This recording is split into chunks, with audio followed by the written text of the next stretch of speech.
Batu, Barada, Nikto. You must remember those words.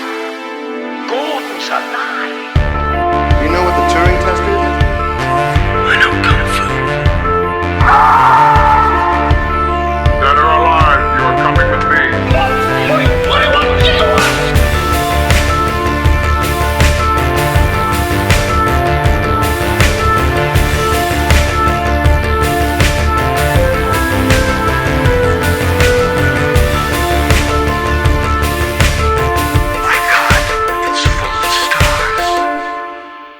Ladies and gentlemen, welcome back to Stories Out of Time and Space. I'm your regular host, Scott Weatherly, and as always, I'm joined by Julian Darius. Julian, how are you doing? You okay? All I can say is heaven is a place on earth. I'm ready to talk San Junipero. Yes, that end song could not be more on the nose, but it's a good song, so I'm gonna let it slide. Yes, ladies and gentlemen, we are working our way through Black Mirror, and we're up to season 3, episode 4, San Junipero. When I'm going to quickly read this bio. When Yorkie and Kelly visit San Junipero, a fun-loving beach town full of surf, sun, sex, their lives are changed forever. And obviously, there's a twist at the end of this because there always is. But Julian, what were your first thoughts then on San Junipero? Well, I mean, I'll get back to the fact that, I love this idea and I absolutely want to do this. But yeah, I mean, I have a couple of gripes. I had a very different reading of it this time than in the past. In the past, I thought it was sort of undeniably a good episode, but I was sort of annoyed with a few things. I was sort of, one was that while I like that it's a gay love story, I didn't feel that there was anything specifically gay about it. It doesn't really address the interracial aspect. It really could be, in a lot of ways, a straight love story if you change her, the white girl's background, to just be another Christian condemnation or something. And I sort of felt like I wanted it to be gayed up, and a little more in your face. And I felt that it kind of like pulled its punches, and now that doesn't bother me. And now I sort of feel like, no, it's sort of masterfully done from start to finish. It drags a little bit here and there, but it's pretty damn good. I mean, little gripes aside, and there's one tech gripe aside that I'm sure we'll agree on. But what are your thoughts? Yeah, no, it's fine. It's a good episode. I think it's one of those. I like the fact that aside from the love story, which, as you say, although it's a gay interracial relationship, or whatever, is never. I think the idea of it to be it's by the point of this thing, it's been normalized, so it's sort of like it's not an issue, which I actually kind of like now I watch it. That I'm like, yeah. I think if they'd have made more of it, it would have highlighted that, we've got a way to go. This sort of says, no, look, by the future, but is that Gene Roddenberry fact of like, no, by the future, this is all ironed out and is a bit of a non-issue. So I'm fine with all that. I like the fact that it kept me guessing. Like, I'm watching the start of this and I was like, because I've gone in cold to every single one of these new ones. And like, so I haven't read the bios, I haven't read the thing, and I'm just going in and watching them. And for the first like 15, 20 minutes, I am like, what is this? Like, I don't know what the story, like what's happening. So the first one, when they meet in the 80s, and then it says 1 week later, and it's still in the 80s and stuff, but there's this sort of transition. And they have these interactions where she's talking to the guy, and he says about them being dead people. And the first one, like, they're time travelers. And this is like them traveling to the past. And he sees them as dead because they're from a different era. And then she starts to sort of follow her, and she doesn't age, but she's tracking her through the different ages. And I love the re-representation of like 1996 and then 2002 and stuff like that. I thought that was very cool. And I'm still going like, oh, wow, what is this? And then I'm like, oh, this is like some VR kind of thing. This is them in a false reality. But I don't know how it's working or why. And that sort of then as the story plays out, I think the information is given in a really, with the pacing of this, it does drag a little in places. I know what you're saying, But I actually think the dropping of the information and the pacing around that is really good. Like, so when you get the reveal, it feels like a nice, solid reveal that I'm like, oh, okay. Like, I've managed to guess some of it, but not enough, and all this other stuff. Like, and it doesn't feel like a bit of a, like, a complete 180 kind of reveal to shock you. It's a well-paced reveal. So no, this is the structuring of this one is much better than some of the other previous episodes in that sense. So from a storytelling point of view, I think it's very well structured. I think it's well done. Yeah, and I think what you're highlighting is sort of what Black Mirror can do really well, which is sort of plunge you into something without explaining it, but give you enough information that you sort of like clue in. And then one of the benefits of that in your telling is that by the time you get to the reveal, it doesn't need to be like, aha, everything you know is wrong. It's like, oh, that makes sense of all that stuff that I've seen. Exactly. It's not like a massive it's not like a rug pull where they're like, oh, you thought this and it's something else. It's now more of a everything you've been watching has been building to this, and actually you can go back and we said this about playtest. Like, this is where I'm like, this is what playtest should have been, where like everything should have been in place for you to build up. So when the final reveal comes, you can go back and go, all that fits together. Like, this does that much, much better. And so I appreciate it on that level, definitely. Much better, very much more well structured. What you said about the dragging though, the pace, what was the parts that sort of you feel where it does sort of slow down or drags a little? I think especially at the beginning. Because as far as it's just, people in a bar, and they're just shots of that go on seconds longer than they need to, and the next shot goes on seconds longer than it needs to. And I do sort of feel this kind of consistently now with Black Mirror, that it would really, this episode, I could actually add some stuff, but I do think that what's there could be cut by a couple minutes, and it would just flow a bit better. I think especially early on, the way in which the two women are depicted seems so sort of stereotypical and over the top. Like, Yorkie, played by Mackenzie Davis, is sort of so mousy, and but especially Kelly is, such a sort of like stereotypical sassy Black girl, and that isn't really necessary for her to be, as for her to kind of be fun loving and then come around. And I think in her first few shots, her first few scenes, she comes across as a bit of a stereotype, and then gives way to being a full human. Well, I'm glad you said that, because there is something about some of this opening bit, and I was curious about, because it's set in 1987, that first section, and there is an element to me in all of these. I think it's sort of like, now that they've got the budget, there's a little bit more lingering on some of the stuff that they've done to go like, wow, this looks cool. And some of it I'm fine with, like when they have the bar, they're like, and especially as I said, I like the transitions of like 87, 96, 2002. Like, I think there's a couple of bits I'm like you said, they're lingering, but I'm like, yeah, fair play. Like, you've made this look pretty cool. I'm gonna give you that. But there are some. I like the video games. I remember all those video games. Like, that's Dance Dance Revolution. That's Time Crisis. That's Time Crisis. I also Time Crisis. I was like, that's cool. Bubble Bobble is Dynamite. But the thing I was curious about is the thing I felt it being a little bit weird is the dress up montage. And it felt very much like, I was like, okay, is this supposed to feel like Pretty in Pink, like, one of those sort of 16 Candles, one of those sorts of types of films where it's like, oh, the Mousy Girls, now you're now going to find out she's beautiful and she's like, stunning looking or whatever, that sort of trope.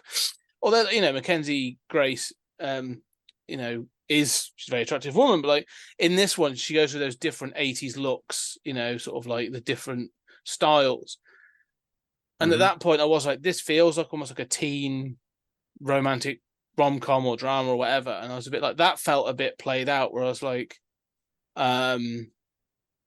yeah, that was the one point where I was a bit like, all right, I get what you're doing. I get what the point is. Can we crack on? But beyond that, I think the pacing worked pretty well. What are your thoughts on the characters? Because I have got some. There are some bits about their actions that I sort of, that feels disconnected. When we do get the reveal, although I like the reveal, I have some niggles about the reveal as well. Okay, why don't you jump into that? So, and they are niggles, and it's more, again, sort of sorry. So I like the fact. So there's, spoilers, because we've spoiled everything. That's the whole point of this. So it's revealed that San Junipero is VR, isn't it? It's a let's call it the Matrix. It's basically like a Matrix type environment where you can be plugged into and you can be represented by like an earlier form of yourself. And there is a phrase in this that I think is absolutely awesome, and it's a great phrasing. And they say that it's nostalgia-based therapy that they use for Alzheimer's and that sort of thing. And I love this idea of going, look, we're going to plug you into your old memories to try and trigger something and that. And I was like, oh, that's a really cool idea. Like, I like this idea. So again, this is one of those things that Black Mirror keeps doing, where they're like, oh, can we see that? Are you going to show me that? No, you're not going to show me that. Oh, that's a shame, because that's a really cool idea. But I like the fact they've got this technology. I'm fine sort of with this idea of the technology. I'm going to give it that gubbins.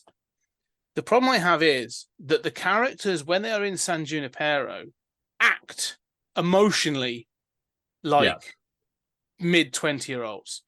And then you find out that they're both in their sort of like their 70s and have experienced a long life. And I'm like, now I know this, and I'm seeing these two characters in these two different time frames or these different settings. It feels, whilst I like the idea, it feels disconnected. It almost feels like two parallel stories where, these two women have found each other whilst they're in their 20s, not whilst they're in their 70s. And that's the only thing I would say that sort of like not bothered me, but was a niggle about the ending of the episode. Yeah, I mean, I would agree with that. And for me, that sort of plays into the way in which I sort of see them as stereotypes at the beginning. Yeah. And I get that somebody who is gay and has basically been in a coma and has not experienced, as a virgin, would be shy, right? But that's also so part of that 20s experience. I mean, she's been in San Junipero at least 5 hours a week for some time now. Yeah.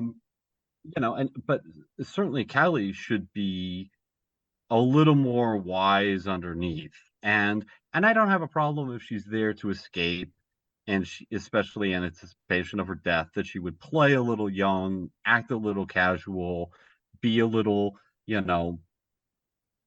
sassy, or sort of like put people in their place about what her expectations are about sex and intimacy.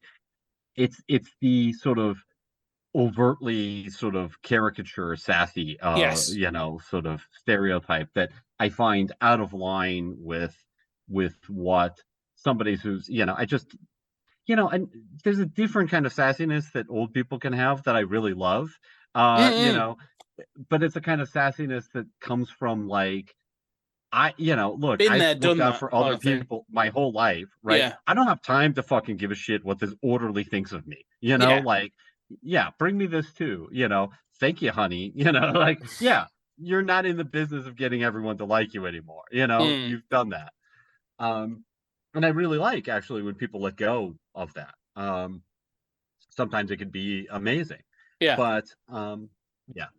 No, I agree with that. And I think that it feels as if somehow the script or those actors don't fully know or haven't fully committed. And I can see maybe Brooker, or people involved justifying it as like, well, they feel young again, right? But you're right, it still doesn't quite work. And there are moments where the acting feels just a little off. Yeah, disjointed between the two, which, is a little... It just pulls me out a little bit towards the end. But again, it's like when we get that reaction, like, so when Kelly gives the justification, I think, let's call it that, of and Mackenzie Davis. I click on Mackenzie Grace. Mackenzie Davis, who plays Yorkie, they're having this conversation, and Yorkie's saying, like, stay with me, like, well, and she says, and Yorkie's saying about her husband, saying, well, he chose to die and move on and leave you behind, like, that's selfish. And then she gives this, and Kelly gets angry about saying, well, you don't know. Like, we lost a daughter, and he basically couldn't stay in San Junipero knowing that she's not here and that she didn't get this opportunity and all this other stuff. And like that dialogue felt a little off to me, because again, it felt angry and frustrated. But then I'm like, this woman is 75. There should almost be a bit more of a wisdom, like you said, wisdom about it. Do you know what I mean? Sort of like, it's so, or patience, patience or something, to say like, look, you don't know, you haven't been able to experience it, but let me tell you why. Let me try and make you understand. So there's like little bits like that sort of like, I was like, okay, this as you said, the actors feel like they're committing to two different roles, but I see what you're saying. I was willing to give that speech pass. I do feel some of the same thing that you're saying, but I also felt that I could justify it because Kelly knows she's dying. She's probably felt some of these same pulls to sort of like, well, I love this person, but I've already decided to die and let that be that. Yeah. She's being represented by an avatar who, we don't really know exactly how this works. Like, I mean, it does seem like, for one thing, their speech is sped up to speak like a 20-year-old would, right? Yes. 80-year-olds generally don't speak with the same rhythms. No. But so you kind of have to ignore some of that. But, I know what you're saying. I thought that another aspect of that speech was one of the things that bothered me, but also I sort of enjoyed, is the way in which that speech is sort of colored by her race in a way that,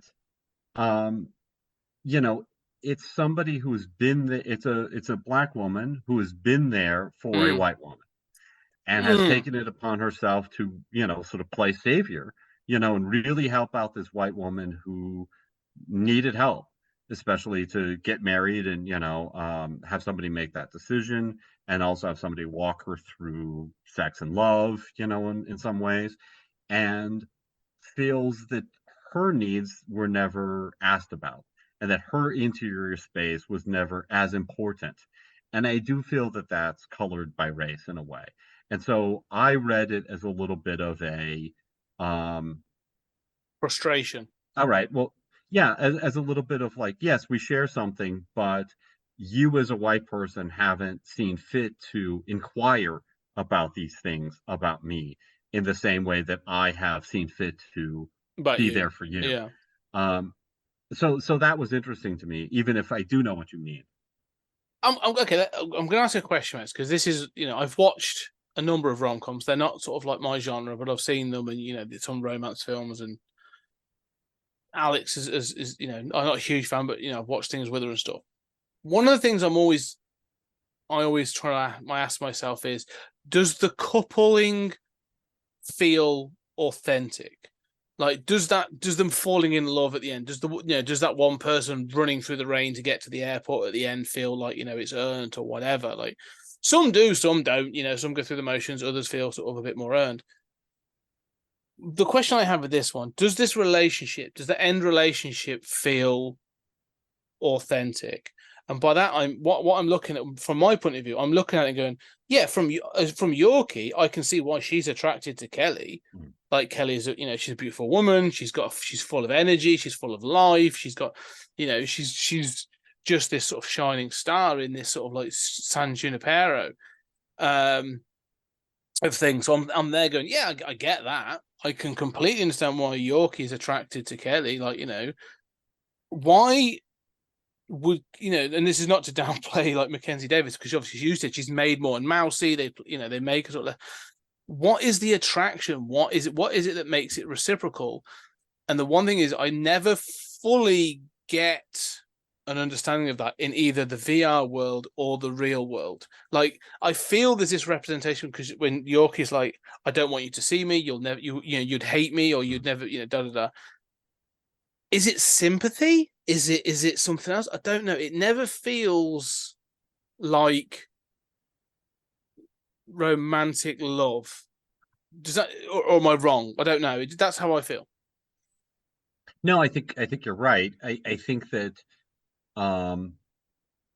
Kelly sort of just falls in love, and you're supposed to buy that she's just kind of taken with this person, but she doesn't, because she's kind of resistant to it. I mean, there are these statements about how I wasn't looking for this, this is not what I wanted. Um, and you're left to feel that she sort of has feelings, but she never really articulates why. Yes. And you're right about that. And I think that, again, not to play the woke guy or something, but I mean, again, it's sort of, there's a racial element to this in which sort of the white character needs saving and needs understanding. And I do sort of find myself wondering, and we can certainly explore this later, but there's this, wonder that I have of, all right, well, this is great. And I moved to tears at a couple places in this episode this time through. I certainly felt emotion and it worked for me. But I do sort of wonder, this isn't going to last another 50 years. Oh, yeah. Like, no.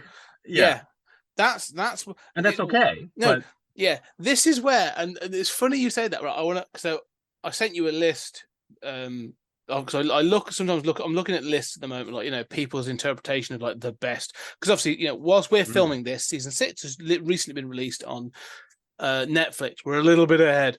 But there's people obviously now going like, listing out the best episodes and da da da da. And there was a list that said the best and happy endings in Black Mirror, and there are a few of them. There aren't many, but and someone put the list had this as the top happy ending in Black Mirror.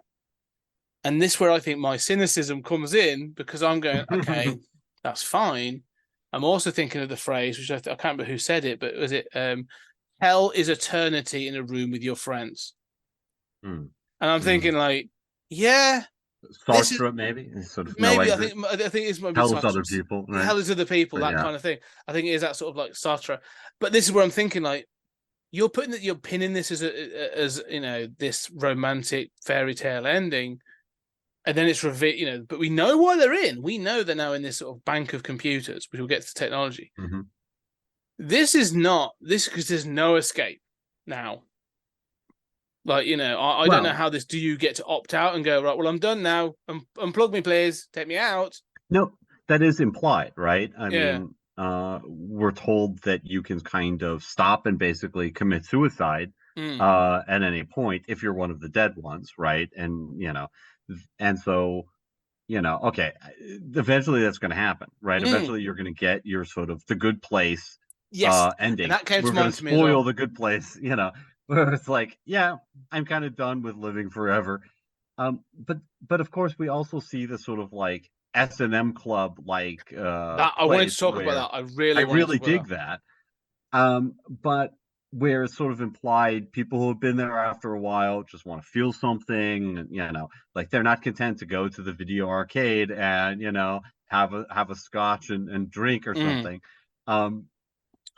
So I mean, I sort of think that part of my feeling is that there's this question of sort of why Kelly agrees to, join, right? When she dies, changes her mind in between scenes.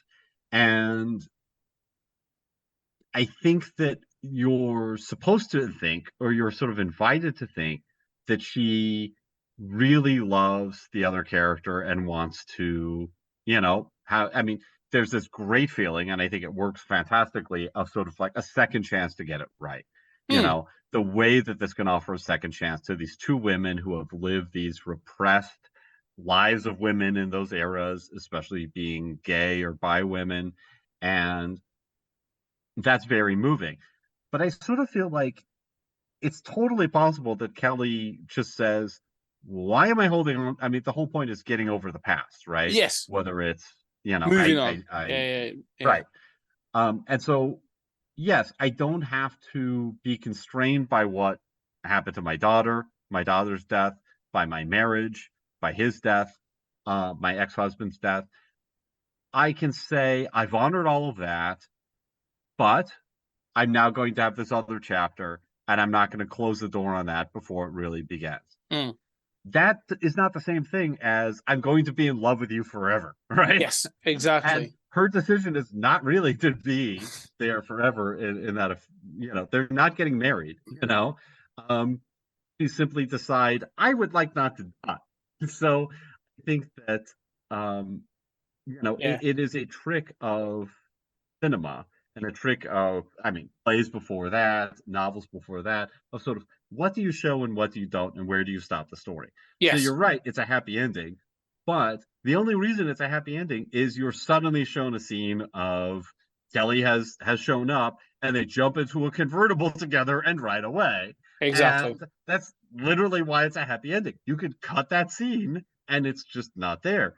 Mm. And of course, that implies to us, oh, now we have this sick idea of sort of like now they're a unified whole containing two hearts, and they will be together forever and never fight again, and happily ever after.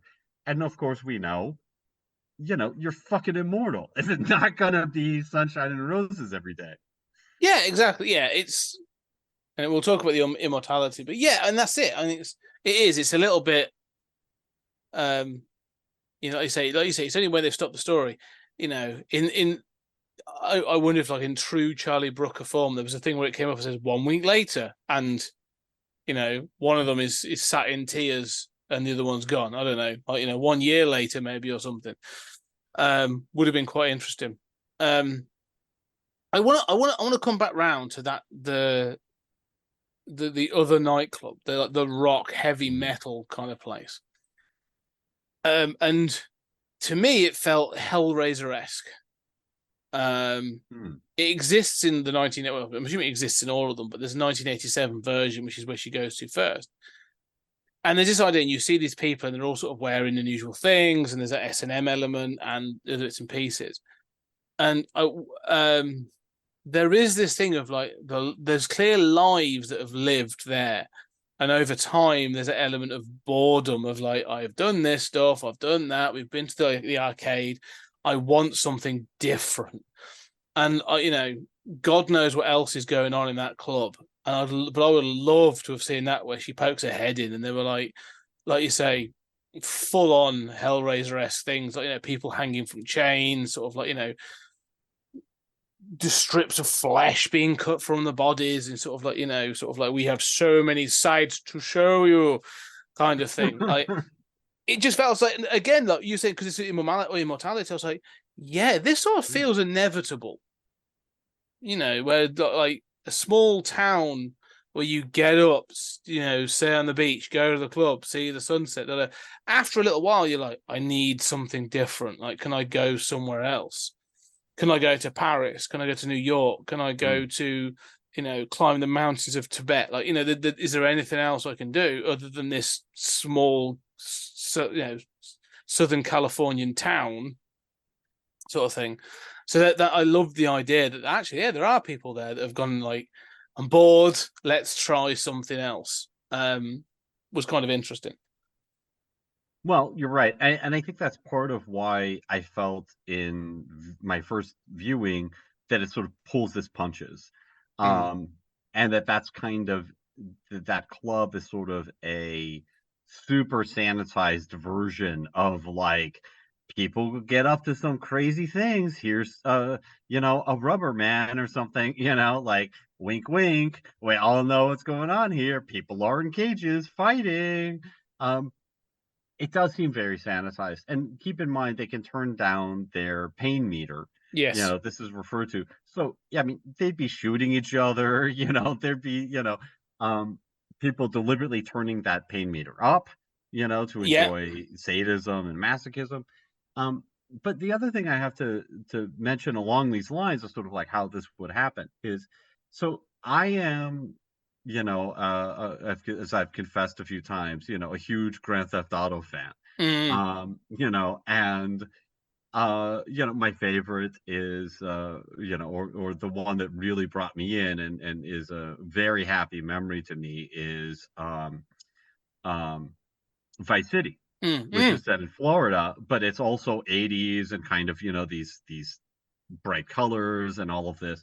And I could totally imagine my afterlife is just I'm hanging out at a pink hotel in, Miami, Yeah, uh, just on the beach, going through. But the cool thing about Vice City is you can also murder cops and drive around in tanks and yeah, rob stores and, engage in prostitution. And I mean, if this were real, um, it might look closer to sort of like Free Guy, where there are helicopters crashing into buildings and shit, and nobody's doing that. Um, yeah. and It's then very, I like you always say, it's find very myself tame, thinking, isn't it? Like everyone's just like yeah, party, not like yeah. It's not like Purge Night where everyone's just sort of gone nuts and sort of like yeah, I mm, agree. yeah, nobody's out there like, well, it doesn't matter, I'm gonna go murdering people, you know. They're already Um, dead and they can't die. Yay! right. Oh, we're bored. Let's bury each other alive. Yeah, See how that works. Um, no, and I think that stuff would happen, and then you have the flip side, which is it seems to me at some point like that club is represented as kind of like the end point for people who get bored and sort mm, of need stimulation. But I also always find myself thinking in these scenarios, um, yeah, at some point I'd get bored with that and I'd be like, yeah, what did I do all day? Oh yeah, now I've got all the time in the world to go to the beach, but to write, to read those books, to mm. watch those movies, to, just get a bungalow on the shore, like Kelly seems to have, and just, veg out and explore stuff. Think about all the novels I could get done with, infinite years to write them. Um, that would be amazing. And I don't think it really wants to explore the sort of VR afterlife stuff as VR.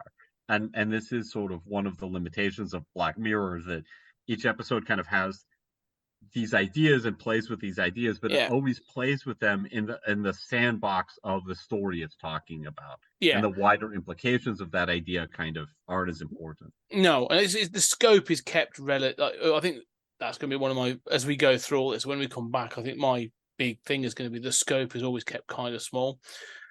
I want to get to the technology because of what you've just said there, actually. So the idea is they now sit in this VR afterlife, and they are a plug-in in this big server, and it's shown like they see them as like a thing being plugged in, and it pans out, and there's these banks and banks of all these things that have been plugged into a wall, each one representing a person. Cool, great idea. So first, we said, at this point in time, we cannot upload or digitize a person's consciousness. Not possible right now. That's fine. This is science fiction. I'm willing to accept that. One of the things that kind of bothers me about this technology, the human brain can create new things. Like we'll have new synapses created, less as you get older. That's just the way things are. But new experiences create new memories, new synapses fire, and all this other stuff, right? So you're saying about writing your book, yeah? So, but you can then go work. You can go for a walk, or you can do something else, or you can link it to something else, and you'll create an idea. You go, oh, well, all right, you can go in this direction. I can do that with the character, or this is the new idea that I've had. But that has come because your brain has started to sort of like merge ideas together. Like that's the human brain synapses making these things, and you're learning as you go. Like you're going on a journey. Is this technology then a learning technology, or is it a static version of that person in that moment? Or am I, Um, talking nonsense? no, I think this is an important question, but what I would say about it is that it's a subsidiary of a more key point, which I know that you understand, and which is implied by your question, which is that this and which the episode elides, which Mm, is to say that the versions of them at the end are not them. Mm. So, in other words, in this episode, when they have the 5 hours a week of simulation, right? They have these little discs at their temples, and they sort of light up, and they are then injected into this VR world in which they're playing an avatar like they would in a video game, right? Yep. Then they can choose to remain there when they die. Okay. Yes. This is a problem because these are not the same two technologies, right? Yeah. So, problem is, yeah, sure, we can inject you when you die. We also have to have a complete representation of your personality to replace the biological you containing your biological brain when it dies. And while we can imagine sort of, we have versions of this now that aren't this extreme and complex, but we have versions of virtual reality now. You also have to have, as you're implying, a brain scan to then inject into the program. At no point is it ever even revealed that they have taken brain scans of these elderly characters, or that is necessary to the VR process. So, in fact, if you did have a brain scan, it would be very easy for you as part of your therapy to meet a copy of yourself that was a separate copy of yourself running on one of the circular things injected into the server, and you could have therapy with yourself. So in other words, this immortality, this whole idea of an afterlife that is clearly what Brooker wants to explore in part, is not an afterlife at all. It is a copy. It's like the transporter in Star Trek, right? It technically is making a copy. It's the Prestige, and you're destroying the original. The original has died. We are just spoiling. We're spoiling other stories left, right, and center today. The Good Place, the Prestige. Darth Vader is in fact Luke's father. Yeah. No, I mean, yeah, you're right. I mean, so yeah, so the person's dead.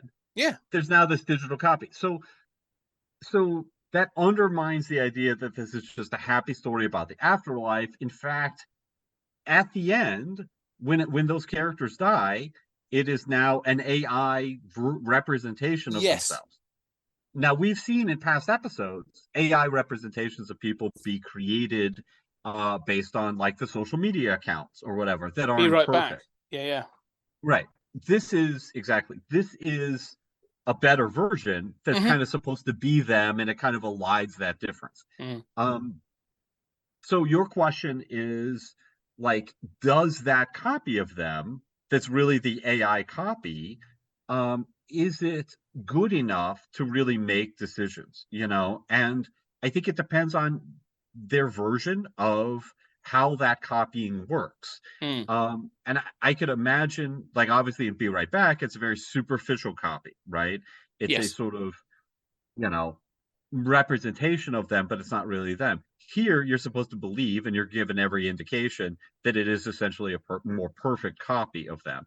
And for that illusion to work, it has to be a basically more perfect or exact copy of them, which would entail something like scanning their biological brain, understanding all of its processes, and running those processes in a fake biological system, right, within a computer that then is controlling the avatar as if the biological brain simulation were controlling it, right? And in that case, I can kind of imagine, yes, if it really is an adequate representation, it would be capable of new decisions and evolving and things like this.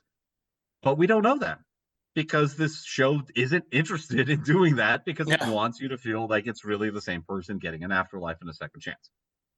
Yeah. And that comes down to the storytelling, I know what you're saying. But it feels, it's one of those things that the more I thought about it, especially when I see them plugged in, and that's the thing, I was like, yeah, it does come back to the thing. I was like, that's not them then. Like, this isn't a biological thing. This is a copy, like a snapshot, like a download of them. It was just, I think this is a good episode. I won't say a great episode. I think it's a good episode. and I like these elements. But like, yeah, I think this is where I'm sort of coming to this thing of and I think this is an issue of a lot of sort of science fiction in these cases where I'm saying, yeah, it's cool. But like I say, I want to see the wider implications of some of this, or I want to see sort of like, this, not, I don't want to see the schematics of how the technology works, but I want it to sort of like give me a little bit more of this thing. But this episode is definitely better than, I feel more, I'm more happy to accept certain things from this episode because of the pacing and the way the story is told and the reveal at the end than say Be Right Back, where I was like, logistically, there are certain things in this episode that just wind me up. I can't get past certain things. This feels like a better told story. And I'm more invested in the story, so I'm willing to let them go. But I'm watching it with a critical eye, so I'm picking up on them. But if this was like, I don't say passive viewing, but like, less critical and more engaged viewing, I think I'd be more happy to go, oh yeah, like you say, it's just two, like you say, two young women being given a second chance at love and life. So yeah. Well, I mean, I think that in terms of comparison with other Black Mirror episodes, one thing that stands out about this one is that it has heart.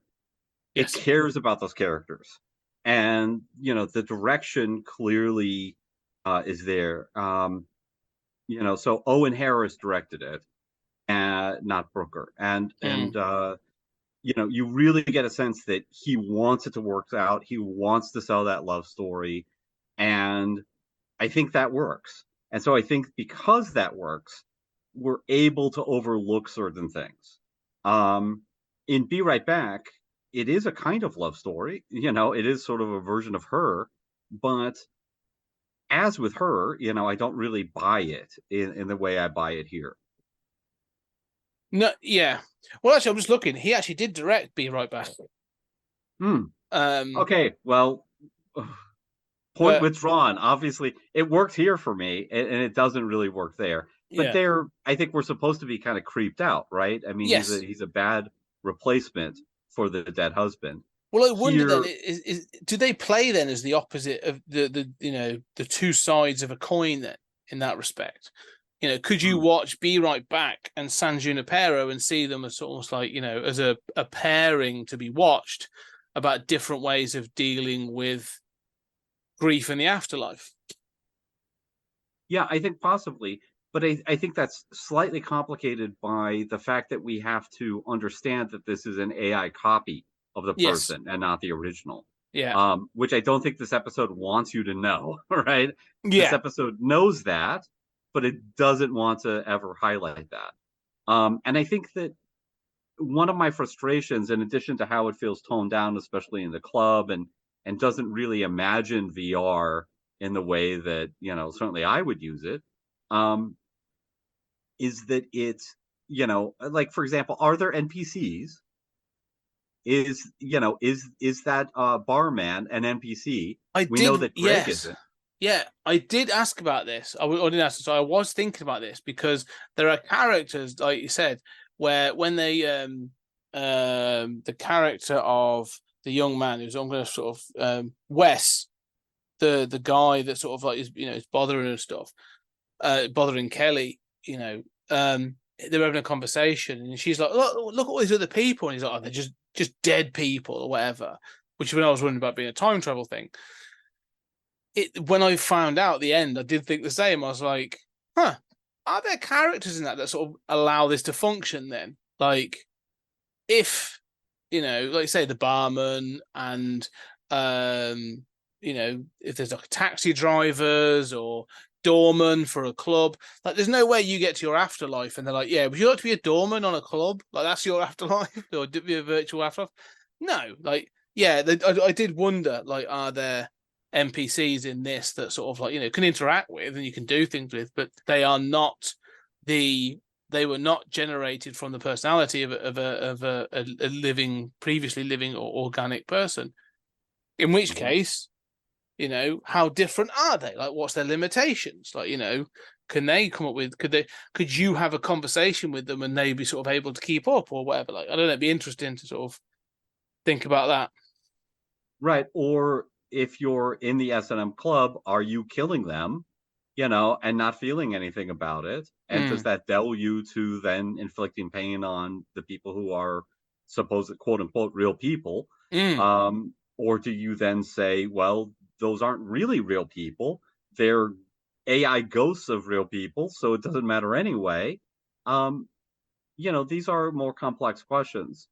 But the episode, again, doesn't really care about that. It's not concerned with that. And I think going back to the ending, I think this is a very good episode. I think I always thought it was a very good episode. I think that it's closer to great in my mind, upon reviewing. But I think that ending still bothers me. And the slow pace of the episode, relatively speaking, it takes its time with that relationship, with that early stuff. It isn't afraid to take time with them as old people. Very minor aside, the makeup could be better there. But it's always a problem when you have 20-year-olds trying to look like 80. That's not her, by the way. That's not her. No. They have an older woman. Now, she's not old, but I don't know. Is Kelly replaced? Yeah, it's a woman. I mean, they have an older woman for Yorkie, but who's not credited because she also doesn't do much. Denise Burse, who was born 1952, plays old Kelly. Right. Well, I guess black don't crack because her face looks. Oh yeah. She looks in good. better shape than mine. Yeah, I'm looking at her on IMDb, and I'm going like, 1952. I'm like, damn, you look. She looks good for her age. So. Yeah, I don't know. There's little niggles, as you say, towards the end, but it's a good episode. It's a solid episode where I'm like, yeah, it's a positive episode, especially coming off the last one. Yes, and I think in general, coming off the first 3 of the season, they sort of start with some of the weakest stuff. But the way that Brooker, I like the mid-credit scenes, right? I like the use of mid-credit scenes. I really don't like inserting the directed by and the sort of end title starting before the story's over. So, and this has happened with a few episodes where the story's not done and you get the directed by, you get the written by, and those are done as the story concludes. And then what really is the mid-credit scene, they're in the server farm, that would work fine as a mid-credit scene with some separation. It's just continued directly, and that is a very minor quibble.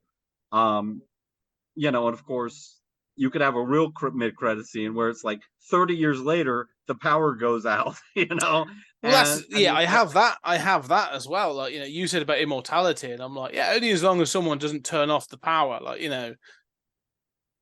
that's that's another story. I mean, that's a sort of a Twilight Zone. You play this where you're in San Junipero and people start going missing, and all of a sudden then people in there are like, there's almost like a mystery being played out, and then you find out that actually servers are being decommissioned in the real world and people are just being deleted.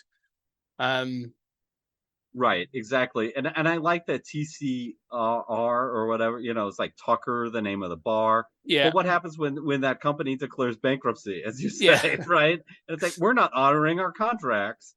What happens when there's a solar flare and, the power goes out and you're like, right, we consider these to be living people.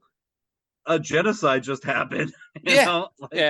Well, we said this about, I think, we said this a little bit when we talked about the ending of Westworld. This sort of thing of the virtual version when you're like, we were saying like, yeah, but it's not really them, and like if anything could happen, so they were like, oh, we're totally free, and you were like, well, they're not, because they're still subjected to the whims of whoever is outside of that world, and it feels the same here. So. But you're right. It sort of niggles. These are niggles in what I think you like it more than I do. I feel that it does have heart, but I'm not as taken by that as as I think I maybe should. But it's a good episode. It's a well-paced episode. Going to bring it to time. Any final thoughts then for San Junipero?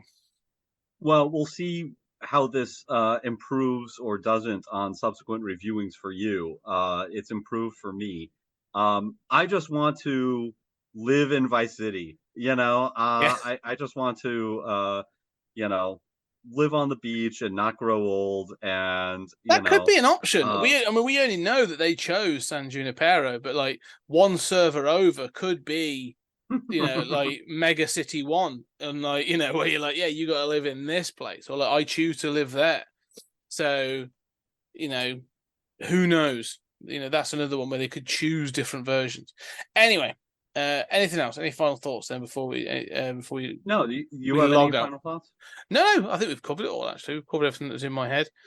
So anyway, ladies and gentlemen, come and join us in our VR afterlife, where we are all happy and listening to the hits of the 80s. And leave us a review if you like what we're doing. Please leave us a 5-star review on your podcast catcher. But if you really like what you're doing and you want more of this kind of conversation where we talk about the mainstream and all the films that we've done, and we've done the bonus stuff for the films we did the last season, and we're going to do more in the next season. But we also got Trekking Through the Twilight Zone, which is more of us talking about similar things, but for the original Twilight Zone, Rod Serling's Twilight Zone. Go check out our Patreon. Links down below. It's www.patreon.com/20cg media. But there's a link down below. But other than that, thank you for listening. We greatly appreciate everyone listening to this. But come find us, have a chat. It's at Podtime Spaces. Let us know what you think of these episodes and what you think of Black Mirror overall. It'd be fascinating to find out. But for now, ladies and gentlemen, thank you very much. And we'll see you on the next episode.